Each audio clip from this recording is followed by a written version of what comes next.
So this lecture is about T.S. Eliot and getting into the beginning of the love song of jail from Prufrock, one of the poems we're reading for this course by Eliot.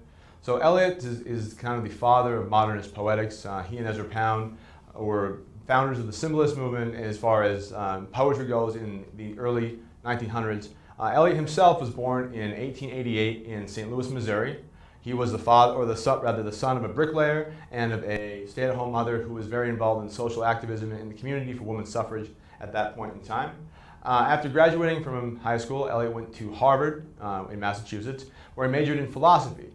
While he was at Harvard, he studied under the big four philosophy professors, as they were known: Santayana, Joachim, James, and Russell. After that, Eliot went to continue his studies at the Sorbonne in France.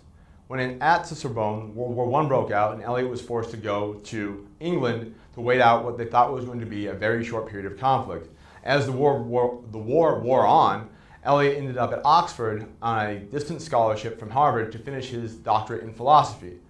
After that, he married Vivian Heywood Eliot, his first wife, who was an English citizen, and this was not very pleasing to Eliot's parents back in the States, as she was not American. They'd never met her, and Eliot's financial situation at the time was fairly tenuous.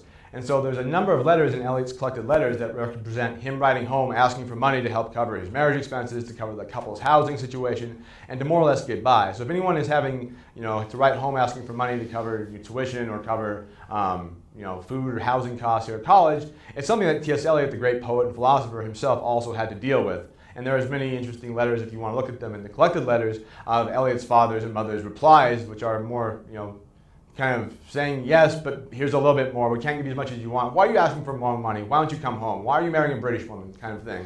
So if anybody has personal difficulties or personal relationship issues along these lines, you can still be a great poet, or maybe because of them, you can be a great poet, as it tends to work out.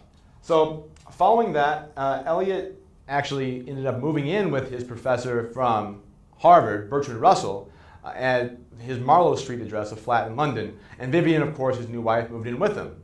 Now, during this time, Eliot took up a lectureship at a night school, like a non-traditional school for people who are working class in London and then would want to go to school in the evenings for self-improvement.